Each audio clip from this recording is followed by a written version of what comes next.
কক্সবাজারে আবারও ভারী বর্ষণে পাহাড় ধসের ঘটনায় প্রাণ হারিয়েছে এক দম্পতি। 6 মাসের অন্তঃসত্ত্বা ছিলেন স্ত্রী। স্থানীয়দের অভিযোগ, চাপা পড়া মাটির নিচ থেকে ওই দম্পতিকে উদ্ধারে 999 ও ফায়ার সার্ভিসে ফোন করেও কোনো সহযোগিতা পায়নি তারা। প্রশাসন বলছে, মাইকিং করেও নিরাপদ আশ্রয়ে নেওয়া যায়নি ঝুঁকিপূর্ণ বসতিদের। কক্সবাজারে রাতভর প্রচণ্ড বৃষ্টি। শহরের বাদশাঘোনা এলাকায় ভোরে ঘটে পাহাড় ধস। মাটি চাপা পড়েন মুহাম্মদ আনোয়ার হোসেন সহ তার 6 মাসের অন্তঃসত্ত্বা স্ত্রী।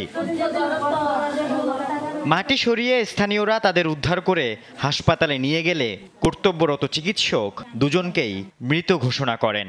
অনেকবার 349-এ ফোন করছি, ফায়ার সার্ভিসে ফোন করছি, এত রাত্রে কেউ রিসিভ করে নাই। তো বাট একবার 349-এর থেকে কল করছিল, হ্যালো বলে কেটে দিচ্ছে, এরপর আর কোনো কথা বলে নাই। লোকজন ডাক দিছে আমার স্ত্রী, তখন আমরা গিয়ে মাটি সরাই 20 মিনিট পর উদ্ধার করতে পারছি। তারপরে হাসপাতালে নিয়ে গেছে। নিহত আনোয়ার হোসেন বাদশাঘোনা এলাকার ওমর ফারুক মসজিদের মুয়াজ্জিন।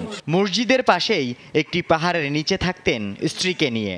রাতে ভারী বৃষ্টিপাত শুরু হলে আনোয়ারকে নিরাপদ আশ্রয়ে সরে যেতে বলেছিলেন তার মা ও স্বজনরা।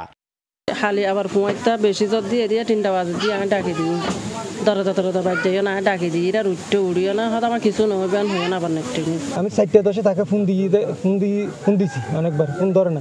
পরে একটা লোকে যখন চিৎকার শুরু করতেছে, তখন আমরা দৌড়ে এসে দেখলাম যে এই অবস্থা। পাহাড়ের পাদদেশে বারবার এমন দুর্ঘটনার দায় কার? স্থানীয় প্রশাসন বলছে, মাইকিং করেও নিরাপদ আশ্রয়ে নেওয়া যায় না ঝুঁকিপূর্ণ বসতিদের। যারা ঝুঁকিতে বসবাস করে তাদেরকে আমাদের নিরাপদ স্থানে নিয়ে যাওয়ার জন্য, চলে যাওয়ার জন্য, তাদের আত্মীয় স্বজনের বাসায় ওঠার জন্য আমরা বলে থাকি, কিন্তু কেউ কর্ণপাত করে না। আমরা যতই তাদেরকে বলছি, আমরা চেষ্টা করছি, আমরা নিজে দাঁড়িয়ে থেকে তাদেরকে সরিয়ে দিচ্ছি, কিন্তু তারপরেও দেখা যায় মাঝে মধ্যে তারা আবার ওই যে নারীর টানে বা যে কোনো অনুভূতির টানে তারা আবার তাদের আবাসস্থলে ফিরে যায়। এর আগে গত বুধবার কক্সবাজারের উখিয়া রোহিঙ্গা ক্যাম্পে পাহাড় ধস ও দেয়াল চাপায় প্রাণ হারায় 10 জন। আল আমিন শিকদার, যমুনা নিউজ।